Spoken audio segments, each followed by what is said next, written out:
ಎಲ್ಲರಿಗೂ ನಮಸ್ಕಾರ. ನವಚೇತನ ಎಜುಕೇಷನ್ ಚಾನಲ್ಗೆ ಎಲ್ಲರಿಗೂ ಸ್ವಾಗತ. ನಾವು ಇವತ್ತಿನ ಈ ಒಂದು ಸೆಷನ್ನಲ್ಲಿ ಇಂಗ್ಲೀಷ್ ಪೆಡಾಗಜಿಗೆ ಸಂಬಂಧಪಟ್ಟಂತೆ ಕೆಲವೊಂದಿಷ್ಟು ಇಂಪಾರ್ಟೆಂಟ್ ಕ್ವೆಶನ್ಸ್ಗಳನ್ನು ಡಿಸ್ಕಸ್ ಮಾಡ್ತಾ ಹೋಗೋಣ ಮತ್ತು ಹೇಗೆ ಆನ್ಸರ್ಸ್ಗಳನ್ನು ಸುಲಭವಾಗಿ ಆಯ್ಕೆ ಮಾಡ್ಬೋದು ಅನ್ನೋದನ್ನು ನೋಡ್ತಾ ಹೋಗೋಣ. ಇವತ್ತಿನ ಮೊದಲನೇ ಪ್ರಶ್ನೆ ಈ ರೀತಿ ಇದೆ. ಮೊದಲನೇ ಪ್ರಶ್ನೆ, a teacher of class 5th wishes to teach a complex language structure of the syllabus she should. ಅಂದರೆ 5ನೇ ತರಗತಿಯ ಶಿಕ್ಷಕಿಯೊಬ್ಬರು ಕಾಂಪ್ಲೆಕ್ಸ್ ಲ್ಯಾಂಗ್ವೇಜ್ ಸ್ಟ್ರಕ್ಚರ್, ಅದು ಸಿಲೆಬಸ್ನಲ್ಲಿ ಇರುವಂತಹ ಕಾಂಪ್ಲೆಕ್ಸ್ ಲ್ಯಾಂಗ್ವೇಜ್ ಸ್ಟ್ರಕ್ಚರ್ ಅಂದರೆ ಸಂಕೀರ್ಣ ಭಾಷೆಯ ರಚನೆಯನ್ನು ಮಕ್ಕಳಿಗೆ ಪಾಠ ಮಾಡಬೇಕು ಅಂತ ಬಯಸ್ತಾ ಇದ್ದಾರೆ. ಆಕೆ ಯಾವ ಕ್ರಮವನ್ನು ಕೈಗೊಳ್ಳಬೇಕು ಅಂತ ಕೇಳಿದ್ದಾರೆ. ಆಪ್ಷನನ್ನು ನೋಡೋಣ. Ask students to memorise the rules, ಅಂದರೆ ಮಕ್ಕಳಿಗೆ ಆ ಒಂದು ಭಾಷಾ ರಚನೆಯ ನಿಯಮಗಳನ್ನು ಕಂಠಪಾಠ ಮಾಡಿಸ್ಲಿಕ್ಕೆ ಹೇಳಬೇಕಾ, ಅಥವಾ ಎರಡನೇದು not teach the complex structure and avoid it, ಅಂದರೆ ಕಾಂಪ್ಲೆಕ್ಸ್ ಸ್ಟ್ರಕ್ಚರ್ ಅಂದರೆ ಸ್ವಲ್ಪ ಕ್ಲಿಷ್ಟವಾಗಿರುವಂಥದ್ದು, ಸಂಕೀರ್ಣವಾಗಿರುವಂತಹ ಒಂದು ಭಾಷೆಯ ಒಂದು ವ್ಯಾಕರಣ ಆಗಿರಲಿ ಅಥವಾ ರಚನೆ ಆಗಿರಲಿ, ಅದು ಕಷ್ಟ ಇದೆ, ಅದನ್ನು ಯಾಕೆ ಕಲಿಸ್ಬೇಕು ಅಂತ ಅದನ್ನು ಅವಾಯ್ಡ್ ಮಾಡಬೇಕಾ, ಅಥವಾ ಮೂರನೇದು focus on listening speaking practice instead of teaching grammar, ಅಂದರೆ ಅದನ್ನು ಕಲಿಸೋದು ಬಿಟ್ಟು, ಅಂದರೆ ಅದನ್ನು ಕಲಿಸೋದ್ರ ಬದಲಾಗಿ ಲಿಸ್ನಿಂಗ್ ಸ್ಪೀಕಿಂಗ್ ಪ್ರಾಕ್ಟೀಸನ್ನು ಮಾಡಿಸಿದ್ರೆ ಆಯಿತು ಅಂತ ಆಕೆ ಅಂದ್ಕೊಳ್ಬೇಕಾ, ಅಥವಾ ನಾಲ್ಕನೇದು use A grammar game with A focus on this complex structure, ಅಥವಾ ಆ ಒಂದು ಕಾಂಪ್ಲೆಕ್ಸ್ ಸ್ಟ್ರಕ್ಚರನ್ನು ತುಂಬ ಸುಲಭ ಮಾಡಬೇಕು ಅಂತ ಗ್ರಾಮರ್ ಗೇಮ್ಗಳನ್ನು ಮಕ್ಕಳಿಗೆ ಆಡಿಸ್ಬೇಕಾ ಅಂತ ಕೇಳಿದ್ದಾರೆ. ಇಲ್ಲಿ ಸರಿಯಾದಂತಹ ಉತ್ತರ ಯಾವುದಾಗುತ್ತೆ? ಆಪ್ಷನ್ 4. ಓಕೆ, ಆಪ್ಷನ್ 4 ಸರಿಯಾದಂತಹ ಉತ್ತರ. ಇಲ್ಲಿ ನೋಡಿ, ಈಗ ಮೊದಲನೇ ಆಪ್ಷನ್ ಏನಿದೆ, ask the students to memorise the rule. Memorise ಅಂತ ಬಂದರೆ ಅಲ್ಲಿ ನಮ್ಮ ಉತ್ತರ ತಪ್ಪಾಗಿರಬೇಕು. ಯಾಕಂದರೆ ಕಂಠಪಾಠ ಅನ್ನೋದು ಮಾಡಿಸ್ಬಾರ್ದು ಮಕ್ಕಳಿಗೆ, ಅದನ್ನು ನಾವು ಅವರಿಗೆ ಅರ್ಥ ಮಾಡಿಸಿ ಕಲಿಸ್ಬೇಕಾಗತ್ತೆ, ಕಂಠಪಾಠ ಮಾಡಿಸ್ಬಾರ್ದು. Not teach the complex structure and avoid it, ಯಾವುದೇ ವಿಷಯವನ್ನು ಅವಾಯ್ಡ್ ಮಾಡುವಂಥ ನಿಯಮ ಎಲ್ಲೂ ಇಲ್ಲ.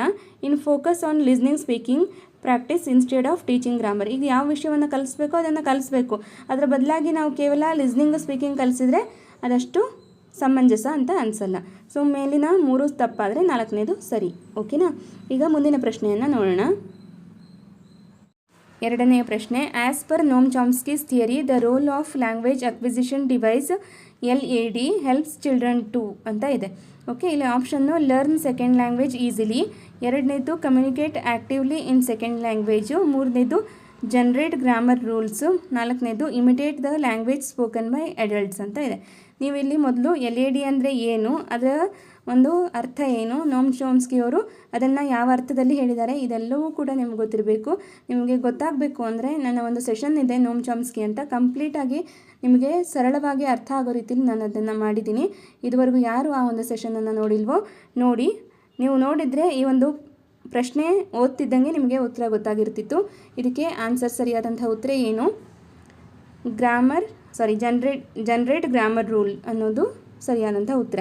ನೋಮ್ ಚಾಮ್ಸ್ಕಿ ಅವರ ಪ್ರಕಾರ ಲ್ಯಾಂಗ್ವೇಜ್ ಅಕ್ವಿಸಿಷನ್ ಡಿವೈಸ್ ಅಂದರೆ ಒಂದು ಮಗುವಲ್ಲಿ ಇರುವಂತಹ ಒಂದು ಡಿವೈಸ್ ಇದು, ಅದು ಮಗುಗೆ ಇನ್ಬಿಲ್ಟಾಗಿ ಬಂದಿರುತ್ತೆ. ಒಂದು ಭಾಷೆಯನ್ನು ಕಲಿಯೋದು, ಆ ಭಾಷೆಯಲ್ಲಿರುವಂತಹ ವ್ಯಾಕರಣವನ್ನು ಮಗು ತಂತಾನೇ ಕಲಿಯಲಿಕ್ಕೆ ಸಹಾಯ ಮಾಡುವಂತಹ ಒಂದು ಇನ್ಬಿಲ್ಟ್ ಎಬಿಲಿಟಿಯನ್ನು, ಇನ್ಬಿಲ್ಟ್ ಡಿವೈಸನ್ನು ಇವರು ಲ್ಯಾಂಗ್ವೇಜ್ ಎಕ್ವಿಸಿಷನ್ ಡಿವೈಸ್ ಅಂತ ಹೇಳ್ತಾರೆ.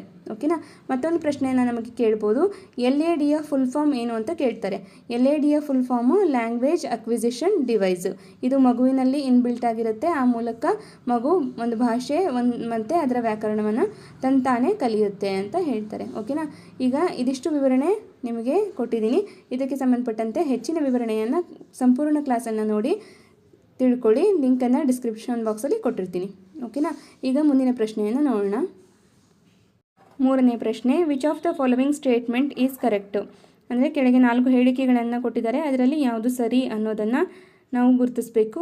Options, children's first language is a hurdle in learning English, ಅಂದರೆ ಮಗುವಿನ ಒಂದು ಮಾತೃಭಾಷೆ ಹೊಸ ಭಾಷೆಯನ್ನು ಕಲೀಲಿಕ್ಕೆ ಅಡ್ಡಿಯಾಗುತ್ತಾ ಅಂತ ಒಂದು ಆಪ್ಷನ್ ಕೊಟ್ಟಿದ್ದಾರೆ, ಬಟ್ ಇದಾಗಲ್ಲ, ಇದು ತಪ್ಪಾಗುತ್ತೆ. ಯಾಕಂದರೆ ಒಂದು ಮಗುವಿನ ಮಾತೃಭಾಷೆಯ ಮೂಲಕ ನಾವು ಹೊಸ ಭಾಷೆಯನ್ನು ಕಲಿಸೋದು ಸುಲಭ ಆಗುತ್ತೆ, ಹಾಗಾಗಿ ಇದು ಆಗಲ್ಲ. ಇನ್ನು next, it is difficult to teach English as they use their first language in every aspect and ignore English. ಇದು ಕೂಡ ಆಗಲ್ಲ, ಯಾಕಂದರೆ ಮಗು ಪ್ರತಿಯೊಂದು ಹಂತದಲ್ಲೂ ಕೂಡ ಇಂಗ್ಲೀಷನ್ನೇ ಬಳಸ್ಕೊಳ್ತಾ ಹೊಸ ಭಾಷೆಯನ್ನು ಅಥವಾ ಇಂಗ್ಲೀಷನ್ನು ಇಗ್ನೋರ್ ಮಾಡುತ್ತೆ ಅನ್ನೋದು ಕೂಡ ತಪ್ಪಾಗುತ್ತೆ. ಯಾಕಂದರೆ ಮಾತೃಭಾಷೆಯ ಮೂಲಕ ಇಂಗ್ಲೀಷನ್ನು ಕಲಿತಾ ಇಂಗ್ಲೀಷ್ ಭಾಷೆಯಲ್ಲೂ ಕೂಡ ಮಗು ಸಾಮರ್ಥ್ಯವನ್ನು ಪಡಿತಾ ಹೋಗುತ್ತೆ. ನಾವು ಕಂಪ್ಲೀಟಾಗಿ ಮಾತೃಭಾಷೆಯನ್ನು ಬದಿಗಿಟ್ಟು ಇಂಗ್ಲೀಷನ್ನು ಕಲಿಸೋದು ಅಷ್ಟು ಸುಲಭ ಅಲ್ಲ. ಪ್ರಾರಂಭಿಕ ಹಂತದಲ್ಲಿ ಮಗುವಿನ ಮಾತೃಭಾಷೆಯ ಮೂಲಕವೇ ಇಂಗ್ಲೀಷಿನ ಒಂದು ನಾವು ತಳಹದಿಯನ್ನು ಹಾಕಬೇಕಾಗತ್ತೆ. ಓಕೆ, ಈಗ ಮೂರನೇದು, as a teacher you would like to give a list of English words on the very first day. ಈಗ ಮಗು ಮೊದಲನೇ ದಿನ ಶಾಲೆಗೆ ಬಂದ ತಕ್ಷಣವೇ ನೀವು ಇಂಗ್ಲೀಷ್ ವರ್ಡ್ಸ್ಗಳನ್ನು ಮಕ್ಕಳಿಗೆ ಒಂದು ಲಿಸ್ಟ್ ಮಾಡಿ ಕೊಡಲಿಕ್ಕೆ ಆಗುತ್ತಾ? ಸೊ ಇದು ಕೂಡ ಆಗಲ್ಲ ಅಲ್ವಾ ಉತ್ತರ. ಸೊ ಇಲ್ಲಿ 3 ತಪ್ಪಾಯಿತು ಅಂದರೆ ಇನ್ನು 4ನೇದು ಸರಿಯೇ, ನೋಡದೇ ಇದ್ದರೂ ಸರಿಯೇ, ಬಟ್ ನೋಡಲೇಬೇಕು. 4ನೇ ಆಪ್ಷನ್ನು, children come to school with a treasure of experience and their mother tongue acts like a resource in learning English. ಅಂದರೆ ಮಗು ಸ್ಕೂಲಿಗೆ ಬಂದಾಗ ಅದು ಝೀರೋ ಮೈಂಡಿಂದ ಬಂದಿರಲ್ಲ, ಅದಕ್ಕೆ ಒಂದಿಷ್ಟು ಎಕ್ಸ್ಪೀರಿಯನ್ಸ್ ಇರುತ್ತೆ. ಈಗ ಅದಕ್ಕೆ ಸಿಟ್ ಅಂದರೆ ಕೂತ್ಕೋ, ಸ್ಟ್ಯಾಂಡ್ ಅಂದರೆ ಎದ್ದು ನಿಲ್ಲು, ಈ ರೀತಿಯಾಗಿ ಪೇರೆಂಟ್ಸ್ಗಳು ಕಲಿಸಿ ಕೊಟ್ಟಿರ್ತಾರೆ. ಸೊ ಅಂತಹ ಒಂದು ಎಕ್ಸ್ಪೀರಿಯನ್ಸ್ ಜೊತೆಗೆ ಮಗು ಬಂದಿರುತ್ತೆ. ಮತ್ತು ಮಗುವಿನ ಮಾತೃಭಾಷೆ ಯಾವಾಗಲೂ ಅದು ಹೊಸ ಭಾಷೆಯ ಕಲಿಕೆಗೆ ಅಡೆತಡೆಯನ್ನು ಉಂಟು ಮಾಡಲ್ಲ, ಅದು ಒಂದು ಸಂಪನ್ಮೂಲವಾಗಿ ತನ್ನ ಕಾರ್ಯವನ್ನು ನಿರ್ವಹಿಸುತ್ತೆ ಅಂತ 4ನೇ ಆಪ್ಷನ್ನಲ್ಲಿದೆ. ಸೊ ಇದು ಸರಿಯಾದಂಥ ಉತ್ತರ ಆಗುತ್ತೆ. ಓಕೆನಾ? ಸೊ ನಾವು ಮೊದಲು ನೆಗೆಟಿವ್ ಪಾಯಿಂಟನ್ನು ನೋಡ್ಕೊಂಡ್ಬಿಟ್ರೆ ನಮಗೆ ಸರಿಯಾದಂಥ ಉತ್ತರ ಸಿಕ್ಬಿಡುತ್ತೆ. ಓಕೆ, ಈಗ ಮುಂದಿನ ಪ್ರಶ್ನೆಯನ್ನು ನೋಡೋಣ. 5ನೇ ಪ್ರಶ್ನೆ, the study of how words combine to form phrases combine to form clauses and clauses join to make sentence is known as. ಅಂದರೆ ಒಂದು ವಾಕ್ಯ ಯಾವ ರೀತಿ ರಚನೆಯಾಗುತ್ತೆ ಅನ್ನೋದನ್ನು ನಾವು ವೈಜ್ಞಾನಿಕವಾಗಿ ಅಧ್ಯಯನ ಮಾಡ್ತೀವಲ್ಲ, ಅದನ್ನು ಏನಂತ ಕರಿತೀವಿ ಅಂತ ಕೇಳಿರೋದು. ಓಕೆ, ಇಲ್ಲಿ ಆಪ್ಷನ್ನು ಸೆಮ್ಯಾಂಟಿಕ್ಸು, ಸಿಂಟೆಕ್ಸು, ಫೋನೀಮು, ಮಾರ್ಫಿಯಮ್ ಅಂತ ಇದೆ.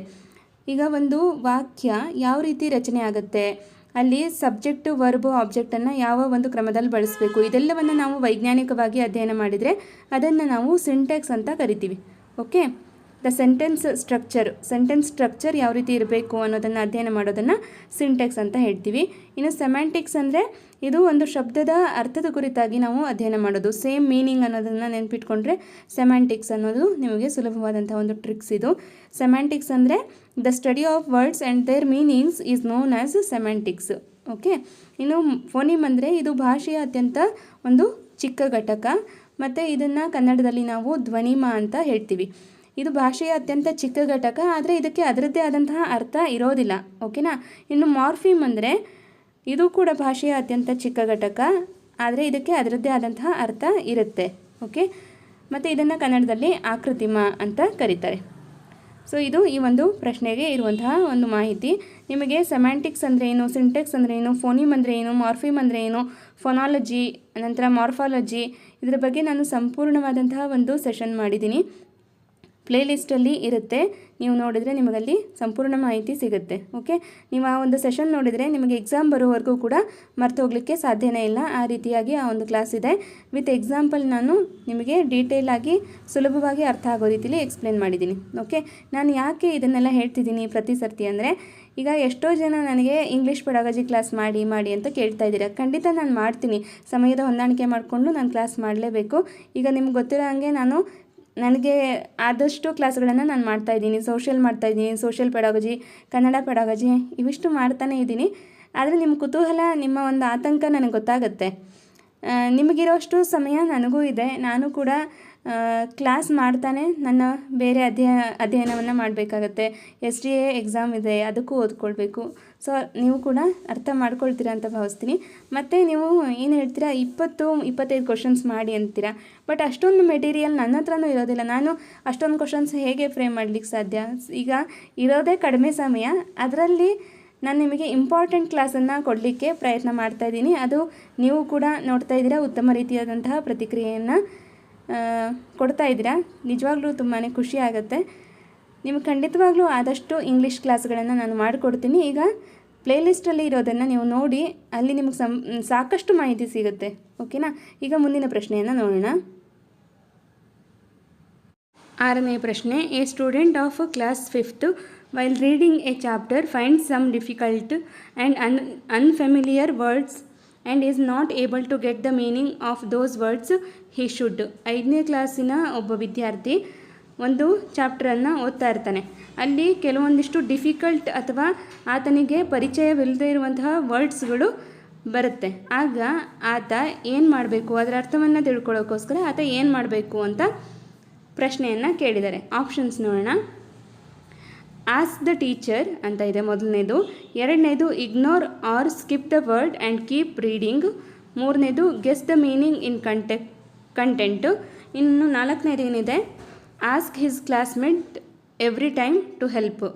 ಈಗ ಒಂದು ಮಗು ಒಂದು ವಿಷಯದ ಕುರಿತಾಗಿ ಒಂದು ಪಾಠವನ್ನು ಓದ್ತಾ ಇದೆ ಅಂತಂದರೆ ಅಲ್ಲಿ ಆ ಒಂದು ಪದಕ್ಕೆ ಅರ್ಥ ಗೊತ್ತಾಗಿಲ್ಲ ಅಂತ ಅಂದರೆ ಮಗು ಮೊದಲೇನು ಮಾಡಬೇಕು, ಆ ಒಂದು ವಿಷಯಕ್ಕೆ ಸಂಬಂಧಪಟ್ಟಂತೆ ಸೂಕ್ತವಾದಂತಹ ಅರ್ಥ ಏನಾಗುತ್ತೆ ಆ ಪದಕ್ಕೆ ಅನ್ನೋದನ್ನು ಮಗು ಅದನ್ನು ಗೆಸ್ ಮಾಡಬೇಕಾಗತ್ತೆ. ಓಕೆ, ಹಾಗಾಗಿ ಇಲ್ಲಿ ಸರಿಯಾದಂತಹ ಉತ್ತರ ಏನಾಗುತ್ತೆ, option 3 guess the meaning in content. ಅಂದರೆ ಓದ್ತಾ ಇರುವಂತಹ ಒಂದು ವಿಷಯದಲ್ಲಿ ಅದಕ್ಕೆ ಆ ಒಂದು ಪದ ಬಳಸಿದ್ದಾರೆ ಅಂದರೆ ಅದಕ್ಕೆ ಏನು ಅರ್ಥ ಇರ್ಬೋದು ಅಂತ ಪ್ರಿಡಿಕ್ಟ್ ಮಾಡಬೇಕಾಗತ್ತೆ. ಹಾಗಾಗಿ 3ನೇದು ಸರಿ. ಒಂದು ವೇಳೆ ಅದು ಗೊತ್ತಾಗಲಿಲ್ಲ ಅಂತ ಅಂದರೆ ನೆಕ್ಸ್ಟ್ ಟೀಚರ್ ಹತ್ರ ಹೋಗಿ ಕೇಳ್ಬೋದು. ಇನ್ನು ಇಗ್ನೋರ್ ಮಾಡೋಂಗಿಲ್ಲ. ಓಕೆನಾ? ಇದು 2ನೇದು ಇದೆಯಲ್ಲ, ಇದು ತಪ್ಪು. ಯಾಕಂದರೆ ಯಾವುದನ್ನು ಇಗ್ನೋರ್ ಮಾಡೋಂಗಿಲ್ಲ. ಓದುವಾಗ ಪ್ರತಿಯೊಂದು ಪದದ ಅರ್ಥವನ್ನು ತಿಳ್ಕೊಂಡು ಓದಬೇಕು. ಇನ್ನು ask his classmate every time to help, ಇದು ಕೂಡ ಆಗಲ್ಲ. ಯಾಕಂದರೆ ಪ್ರತಿ ಸರ್ತಿ ಸ್ನೇಹಿತರನ್ನು ಕೇಳೋದಕ್ಕಾಗಲ್ಲ ಅಲ್ವಾ. ಈಗ ಮುಂದಿನ ಪ್ರಶ್ನೆಯನ್ನು ನೋಡೋಣ. ಪ್ರಶ್ನೆ. The teacher tells a story about animals. Children make animal noises every time they hear the name of the animals it is. ಅಂದರೆ ಒಬ್ಬ ಶಿಕ್ಷಕಿ ಎನಿಮಲ್ನ ಹೆಸರು ಹೇಳಿದ ತಕ್ಷಣವೇ ಆ ಮಕ್ಕಳು ಆ ಎನಿಮಲ್ಸ್ನ ಸೌಂಡ್ನ ಇಮಿಟೇಟ್ ಮಾಡ್ತಾರೆ. ಸೊ ಇದು ಯಾವುದಕ್ಕೆ ಸಂಬಂಧಪಟ್ಟಿದೆ, ಈ ರೀತಿಯ ಒಂದು ಬೋಧನೆಯನ್ನು ಏನು ಅಂತ ಕರೀತಾರೆ ಅಂತ ಕೇಳಿರೋದು. Option grammar translation, reading approach, total physical response, communicative language teaching. ಇಲ್ಲಿ ನಿಮಗೆ ಇದಕ್ಕೊಂದು ಸುಲಭವಾದಂಥ ಒಂದು ವಿಧಾನ ಹೇಳ್ತೀನಿ ಕೇಳಿ. ಇಲ್ಲಿ ಒಂದು ಪ್ರಶ್ನೆಯಲ್ಲಿ ಅಲ್ಲಿ ಆ್ಯಕ್ಷನ್ನ ಮೂಲಕ ಕಲಿಸ್ತಿದ್ದಾರೆ ಅಥವಾ ಒಂದು ಮೂಮೆಂಟ್ನ ಮೂಲಕ ಕಲಿಸ್ತಿದ್ದಾರೆ ಅಥವಾ ಒಂದು ವಾಯ್ಸ್ ಇಮಿಟೇಷನ್ನ ಮೂಲಕ ಕಲಿಸ್ತಿದ್ದಾರೆ ಅಂದರೆ ಅಂತಹ ಒಂದು ಬೋಧನಾ ವಿಧಾನ ಯಾವುದು ಅಂತ ಕೇಳಿದರೆ ನೀವು ಕಣ್ಣು ಮುಚ್ಕೊಂಡು ಹಾಕಿ ಟೋಟಲ್ ಫಿಸಿಕಲ್ ರೆಸ್ಪಾನ್ಸ್ ಅಂತ. ಓಕೆ, ಸೊ ಇದಕ್ಕೆ ಇಲ್ಲಿ ಸರಿಯಾದಂಥ ಉತ್ತರ ಏನು, ಈಗ ಟೀಚರ್ ಮುಂಚೆನೇ ಮಕ್ಕಳಿಗೆ ಪ್ರಾಣಿಗಳ ಧ್ವನಿಯ ಕುರಿತಾಗಿ ಹೇಳ್ಕೊಟ್ಟಿರ್ತಾರೆ, ವಿತ್ ಆ್ಯಕ್ಷನ್ ಹೇಳ್ಕೊಟ್ಟಿರ್ತಾರೆ. ಹಾಗಾಗಿ ಮಕ್ಕಳು ಪ್ರತಿ ಸರ್ತಿ ಆ ಒಂದು ಆ್ಯನಿಮಲ್ನ ನೇಮ್ ಹೇಳಿದ ತಕ್ಷಣ ಆ ಒಂದು ಆ್ಯನಿಮಲ್ನ ಸೌಂಡ್ನ ಇಮಿಟೇಟ್ ಮಾಡ್ತಾರೆ. ಸೊ ಇದು ಅಂದರೆ ಮುಂಚೆನೇ ಹಾವಭಾವದ ಮೂಲಕ ಕಲಿಸಲಾಗಿರುತ್ತಲ್ಲ, ಹಾಗಾಗಿ ಇದಕ್ಕೆ ಸರಿಯಾದಂಥ ಉತ್ತರ ಏನು, ಟೋಟಲ್ ಫಿಸಿಕಲ್ ರೆಸ್ಪಾನ್ಸ್ ಅನ್ನುವಂಥದ್ದು. ಓಕೆನಾ? ಫಿಸಿಕಲ್ಗೆ ಸಂಬಂಧಪಟ್ಟಂತೆ ಫಿಸಿಕಲ್ ಆ್ಯಕ್ಟಿವಿಟಿ ಮೂಲಕ ಕಲಿಸ್ತಾ ಇದ್ದರೆ ಅದು ಟೋಟಲ್ ಫಿಸಿಕಲ್ ರೆಸ್ಪಾನ್ಸ್ ಆಗುತ್ತೆ. ಓಕೆ, ಇನ್ನು grammar translation method, reading approach, communicative language teaching ಇದನ್ನು ನಾನು ಒಂದು ಸೆಷನ್ ಮಾಡ್ತೀನಿ.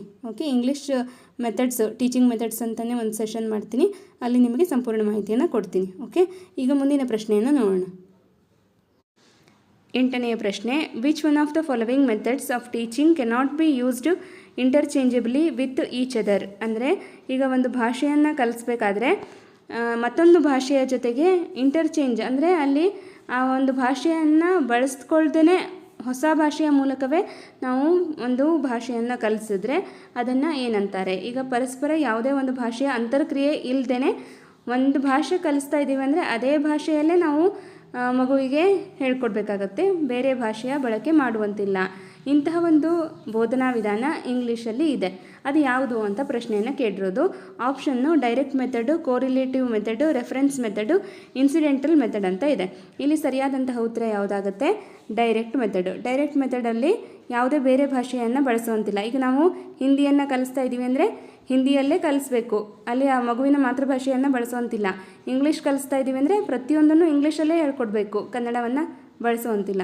ಇಂತಹ ಒಂದು ನಿಯಮ ಇರೋದು ಡೈರೆಕ್ಟ್ ಮೆಥಡಲ್ಲಿ. ಓಕೆನಾ? ಈ ಡೈರೆಕ್ಟ್ ಮೆಥಡಿಗೆ ಮತ್ತು ಬೇರೆ ಬೇರೆ ಹೆಸರುಗಳಿದೆ. ನ್ಯಾಚುರಲ್ ಮೆಥಡ್ ಅಂತ ಕೊಟ್ಟರೆ ಅದನ್ನು ಕರೆಕ್ಟೇ, ಅಥವಾ ಫೊನೆಟಿಕಲ್ ಮೆಥಡ್ ಅಂತಾರೆ, ಅಥವಾ ಆ್ಯಂಟಿ ಗ್ರಾಮೆಟಿಕಲ್ ಮೆಥಡು, ಅಥವಾ ರಿಫಾರ್ಮ್ ಮೆಥಡ್ ಅಂತ 4 ಅನ್ವರ್ತನಾಮಗಳಿದೆ. ಓಕೆ, ಇದರ ಬಗ್ಗೆ ನಾನು ಮೆಥಡ್ಸ್ ಮಾಡ್ತೀನಲ್ವಾ, ಟೀಚಿಂಗ್ ಮೆಥಡ್ಸು, ಅಲ್ಲಿ ನಿಮಗೆ ಸಂಪೂರ್ಣ ಮಾಹಿತಿ ಸಿಗುತ್ತೆ. ಓಕೆ, ಈಗ ಮುಂದಿನ ಪ್ರಶ್ನೆಯನ್ನು ನೋಡೋಣ. 9ನೆಯ ಪ್ರಶ್ನೆ, poetry teaching is generally meant for. ನಮಗೆ ಕನ್ನಡದಲ್ಲೂ ಸಹಿತ ಇದು ಪ್ರಶ್ನೆಯನ್ನು ಕೇಳ್ತಾರೆ. ಪದ್ಯ ಬೋಧನೆಯ ಉದ್ದೇಶ ಏನು ಅಂತ ಕೇಳ್ತಾರೆ. ಇಲ್ಲಿ ಆಪ್ಷನ್ ಏನಿದೆ, learning grammar, learning punctuation, enjoyment and appreciation, decoding of letters and words. ಪದ್ಯ ಬೋಧನೆಯ ಮುಖ್ಯ ಉದ್ದೇಶ ನಮ್ಮ ಮನಸ್ಸಿನ ಸಂತೋಷಕ್ಕಾಗಿ, ರಸಾಸ್ವಾದನೆಗಾಗಿ ಅಂತ ಕನ್ನಡದಲ್ಲಿ ಓದ್ತೀವಲ್ವ, ಅದೇ ರೀತಿಯಾಗಿ ಇಂಗ್ಲೀಷಲ್ಲಿ ಕೂಡ ಆಪ್ಷನ್ 3 ಎಂಜಾಯ್ಮೆಂಟ್ ಆ್ಯಂಡ್ ಅಪ್ರಿಸಿಯೇಷನ್ ಅನ್ನೋದು ಸರಿಯಾದಂತಹ ಉತ್ತರ ಆಗುತ್ತೆ. ಓಕೆನಾ. ಇನ್ನು ಗ್ರಾಮರು ಅಥವಾ ಪಂಕ್ಚುಯೇಷನ್ನು ಅಥವಾ ಡಿಕೋಡಿಂಗ್ ಲೆಟರ್ಸ್ ಅಥವಾ ವರ್ಡ್ಸ್ನ ಡಿಕೋಡ್ ಮಾಡಲಿಕ್ಕೆ ನಾವು ಪದ್ಯ ಬೋಧನೆಯನ್ನು ಮಾಡುವಂಥದ್ದಲ್ಲ. ಓಕೆ, ಸೊ ಈಗ ಮುಂದಿನ ಪ್ರಶ್ನೆಯನ್ನು ನೋಡೋಣ. 10ನೆಯ ಪ್ರಶ್ನೆ, who would be the implementer of education ಅಂತ ಇದೆ. Option student, curriculum, teacher, education department ಅಂತ ಕೊಡಲಾಗಿದೆ. ಇಲ್ಲಿ ಆಪ್ಷನ್ನು 3ನೇದು ಸರಿಯಾದಂಥ ಉತ್ತರ. ಓಕೆನಾ. ಟೀಚರನ್ನು ನಾವು ಇಂಪ್ಲಿಮೆಂಟರ್ ಆಫ್ ಎಜುಕೇಷನ್ ಅಂತ ಹೇಳೋದು. ಸ್ಟೂಡೆಂಟ್ ಆಗಲ್ಲ, ಯಾಕಂದರೆ ಮಕ್ಕಳ ಮೇಲೆ ನಾವು ಇಂಪ್ಲಿಮೆಂಟ್ ಮಾಡೋದ್ರಿಂದ ಸ್ಟೂಡೆಂಟ್ ಆಗಲ್ಲ. ಕರಿಕ್ಯುಲಮ್ ಪಠ್ಯವಸ್ತು ಕೂಡ ಆಗೋದಿಲ್ಲ. ಇನ್ನು ಎಜುಕೇಷನ್ ಡಿಪಾರ್ಟ್ಮೆಂಟು ಇದು ಹೊಸ ರೂಲ್ಸ್ಗಳನ್ನು, ವಿಧಾನಗಳನ್ನು ತರುತ್ತೆ. ಆದರೆ ಅದನ್ನು ಇಂಪ್ಲಿಮೆಂಟ್ ಮಾಡಬೇಕಾಗಿರೋರು ಶಿಕ್ಷಕರೇ ಆಗಿರೋದ್ರಿಂದ ಟೀಚರ್ ಇಲ್ಲಿ ಸರಿಯಾದಂತಹ ಒಂದು ಉತ್ತರ ಆಗುತ್ತೆ. ಓಕೆನಾ. ಇದಿಷ್ಟು ಇವತ್ತು ನಾನು ಆಯ್ಕೆ ಮಾಡಿಕೊಂಡಂತಹ ಪ್ರಶ್ನೆಗಳು. ಸೂಕ್ತವಾದ ವಿವರಣೆಯೊಂದಿಗೆ ನಿಮಗೆ ಅರ್ಥ ಮಾಡಿಸುವಂತಹ ಒಂದು ಪ್ರಯತ್ನವನ್ನು ಮಾಡಿದ್ದೀನಿ. ನಿಮಗೆ ಅರ್ಥ ಆಗಿದ್ದರೆ ಕಮೆಂಟ್ ಮಾಡಿ ತಿಳಿಸಿ. ಮತ್ತು ಈ ಒಂದು ಸೆಷನ್ ನಿಮಗೆ ಇಷ್ಟ ಆಗಿದ್ದರೆ ಲೈಕ್ ಮಾಡಿ. ಡಿಸ್ಲೈಕ್ ಯಾಕೆ ಮಾಡ್ತಿದ್ದಾರೆ ಅಂತ ಗೊತ್ತಾಗ್ತಾ ಇಲ್ಲ. ಇತ್ತೀಚೆಗೆ ಡಿಸ್ಲೈಕ್ಗಳು ಬರ್ತಾ ಇದೆ. ಕೆಲವರು ಇರ್ತಾರೆ ಅತೃಪ್ತ ಆತ್ಮಗಳು, ಏನು ಮಾಡೋಕ್ಕಾಗಲ್ಲ, ಅಂಥವ್ರ ಬಗ್ಗೆ ಜಾಸ್ತಿ ತಲೆ ಕೆಡಿಸ್ಕೊಳ್ಳದೆ ನಮ್ಮ ಪಾಡಿಗೆ ನಾವು ಕ್ಲಾಸ್ಗಳನ್ನು ಮಾಡ್ತಾ ಹೋಗೋಣ. ನನ್ನ ಕ್ಲಾಸ್ಗಳನ್ನು ನೋಡಿ ಸಪೋರ್ಟ್ ಮಾಡ್ತಾ ಇರೋವಂಥವ್ರು ಭಾಳ ಜನ ನೀವುಗಳು ಇರುವಾಗ ನಾನು ಯಾವುದಕ್ಕೂ ತಲೆ ಕೆಡಿಸ್ಕೊಳ್ದೆ ಕ್ಲಾಸ್ ಮಾಡ್ತಾ ಹೋಗ್ತೀನಿ. ಮತ್ತು ನನಗೆ ಪೇಯ್ಡ್ ಕ್ಲಾಸ್ ಮಾಡಲಿಕ್ಕೂ ಕೂಡ ಆಫರ್ ಬಂದ್ರೂ ನಾನು ಅದನ್ನು ಒಪ್ಕೊಳ್ಳದೆ ನಿಮಗೋಸ್ಕರ ಫ್ರೀ ಕ್ಲಾಸನ್ನೇ ಮಾಡಬೇಕು ಅಂತಲೇ ಮಾಡ್ತಾಯಿದ್ದೀನಿ. ಸೊ ನಿಮ್ಮ ಸಪೋರ್ಟು ನಮಗೆ ಇರುವಾಗ ಬೇರೆ ಯಾವುದ್ರ ಬಗ್ಗೆನೂ ನಾನು ತಲೆ ಕೆಡಿಸ್ಕೊಳ್ಳಲ್ಲ. ಕ್ಲಾಸ್ಗಳನ್ನು ಖಂಡಿತವಾಗ್ಲೂ ಮಾಡ್ತಾ ಹೋಗ್ತೀನಿ. ಮತ್ತು ಇದುವರೆಗೂ ಈ ಒಂದು ಚಾನಲನ್ನು ಯಾರು ಸಬ್ಸ್ಕ್ರೈಬ್ ಮಾಡ್ಕೊಂಡಿಲ್ವೋ ಸಬ್ಸ್ಕ್ರೈಬ್ ಮಾಡ್ಕೊಳ್ಳಿ. ಪಕ್ಕದಲ್ಲಿರುವಂತಹ ಬೆಲ್ ಬಟನನ್ನು ಪ್ರೆಸ್ ಮಾಡೋದ್ರ ಮೂಲಕ ನೋಟಿಫೈ ಆಗಿರಿ ಅಂತ ಹೇಳ್ತಾ ಇವತ್ತಿನ ಸೆಷನನ್ನು ಮುಗಿಸೋಣ. Thank you all.